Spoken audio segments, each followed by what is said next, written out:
قرآن میں رب تعالیٰ فرماتا ہے وَلَا يَحْسَبَنَّ الَّذِينَ كَفَرُوا أَنَّمَا نُمْلِي لَهُمْ خَيْرٌ لِأَنفُسِهِمْ إِنَّمَا نُمْلِي لَهُمْ لِيَزْدَادُوا إِثْمًا.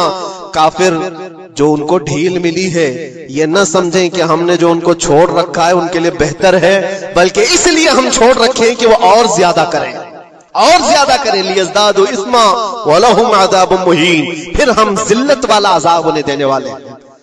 یہ مت سمجھ لو کہ رب تبارک و تعالیٰ ان سب چیزوں سے بے خبر ہے. یہ چھوٹی سی قوم پوری دنیا پر کنٹرول حاصل کرنے کے کیسے کیسے خواب دیکھتی.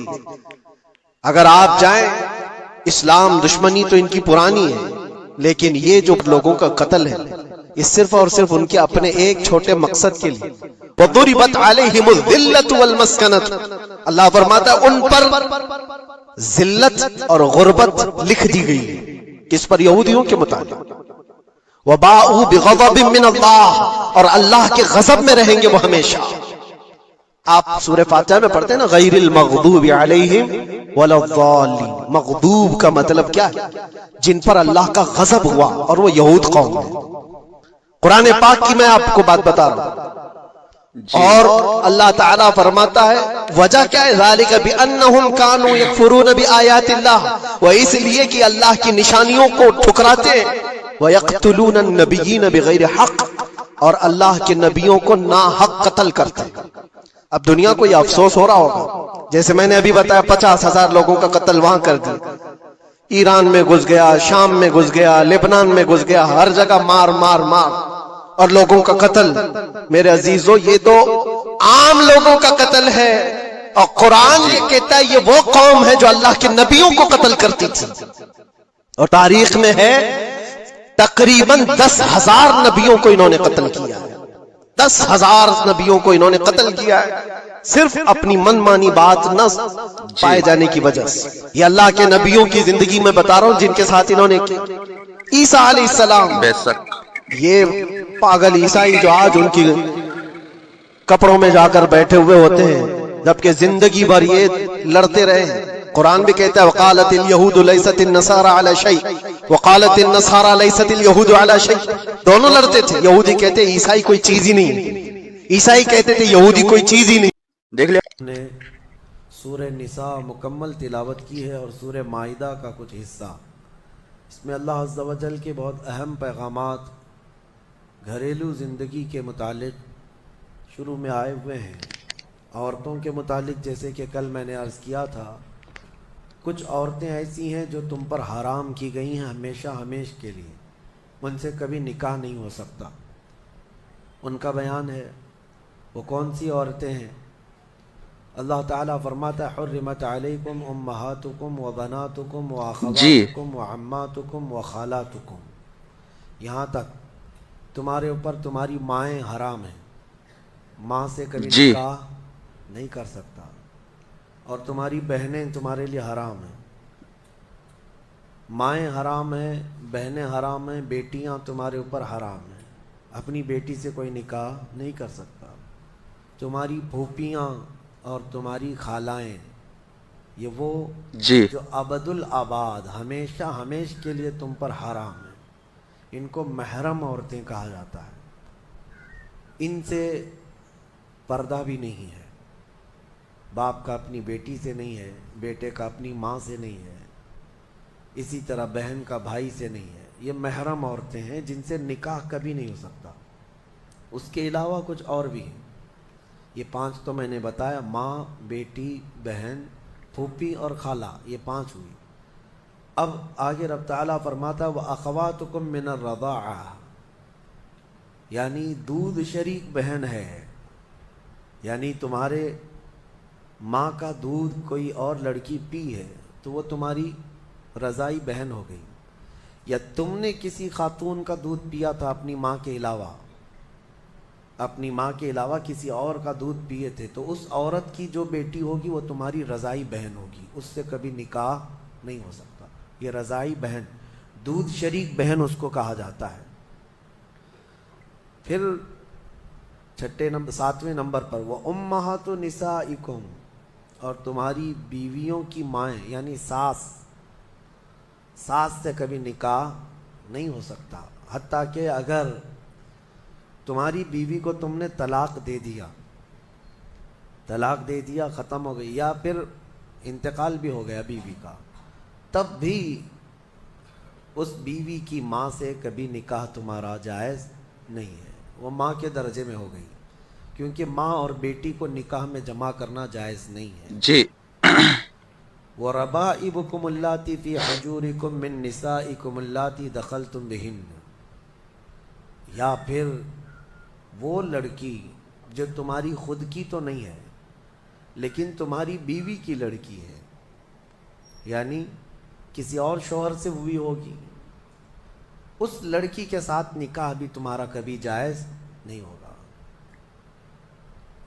اور پھر آگے دو بہنوں کا ایک نکاح میں جمع کرنا، یہ بھی سخت حرام ہے، یعنی ایک عورت سے نکاح کیا تھا اور اسی عورت کی بہن سے دوبارہ ایک ہی نکاح میں شریک کر لیا، زندگی دونوں بہنوں کے ساتھ گزار رہا ہے، تو وہ سخت گناہ کبیرہ میں مبتلا ہے، حرام ہے، زنا ہے، نکاح ہوگا ہی نہیں، نکاح نہیں ہوگا۔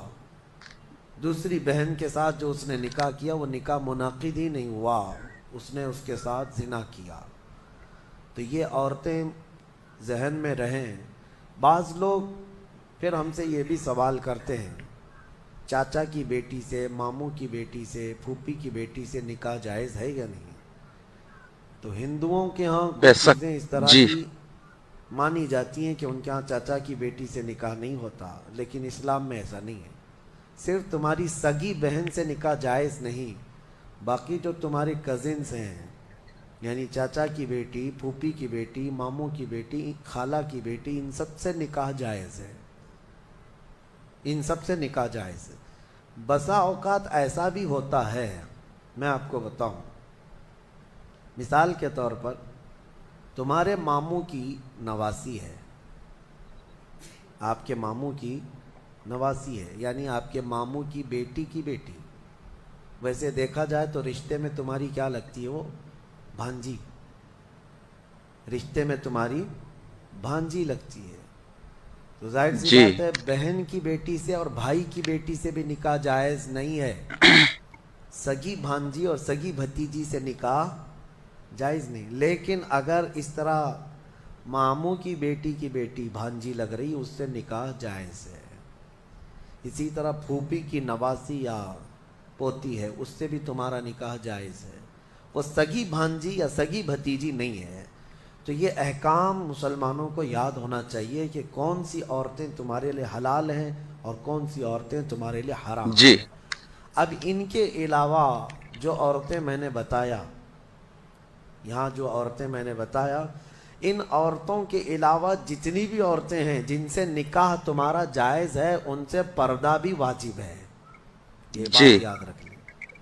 جس سے تمہارا نکاح ہو سکتا ہے اس سے تمہارا پردہ کرنا بھی بے شک، دیکھ فرمایا کہ غسل کرو، اچھے کپڑے پہنو، صاف ستھرے کپڑے پہنو۔ اب صاف ستھرے کپڑے پہننے کا مطلب یہ نہیں ہے کہ آپ کے پاس نئے کپڑے ہوں تبھی آپ نماز کو جائیں گے اور پرانے کپڑے ہوں تو نہیں جائیں گے، یہ بالکل نہیں ہے۔ اگر پرانے بھی کپڑے ہیں اور صاف ستھرے ہیں، دھلے ہیں، تو وہ پہن کر آپ چلے جاؤ۔ جمعہ کے دن غسل کرنا، صاف ستھرے کپڑے پہننا اور خوشبو لگانا صرف اس بات کے لیے نہیں کہ لوگوں کو تکلیف نہ ہو اور لوگ اس سے بچے رہیں، بلکہ اس بات کے لیے بھی ہے کہ آخرت میں اس کا بڑا اجر ملے گا۔ جی آخرت میں کیا ملے گا؟ حضرت سلمان فارسی رضی اللہ تعالیٰ عنہ سے روایت ہے کہ حضور پاک صلی اللہ تعالیٰ علیہ وسلم نے فرمایا، جو شخص جمعہ کے دن غسل کرے اور پاکیزگی حاصل کرے اور پھر اپنے گھر سے خوشبو لگائے، پھر مسجد کی طرف جائے اور دو اشخاص میں تفرقہ نہ ڈالے اور پھر نماز پڑھے جو اس کے لیے مقرر کی گئی ہے، جس وقت امام خطبہ پڑھے تو چپ ہو جائے، تو اس کے پچھلے سے لے کر اس جمعہ تک سرزد ہونے والے گناہ بخش دیے جاتے ہیں۔ سبحان اللہ، کیا ہی خوب ارشاد گرامی ہے۔ حضور پاک صلی اللہ تعالیٰ علیہ وسلم نے فرمایا کہ نہا لو، غسل کر لو، خوشبو لگا لو، صاف ستھرے کپڑے پہن لو اور مسجد کے لیے نکل جاؤ، اور کسی بھی سبحان اللہ، بے دو شک۔ لوگوں میں تفرقہ مت ڈالو، یعنی ان کو آپس میں لڑاؤ نہیں، بلکہ پیار اور محبت کی بات کرو، پیار اور محبت سے پیش آؤ اور جا کے نماز جمعہ ادا کر لو اور نکل آؤ۔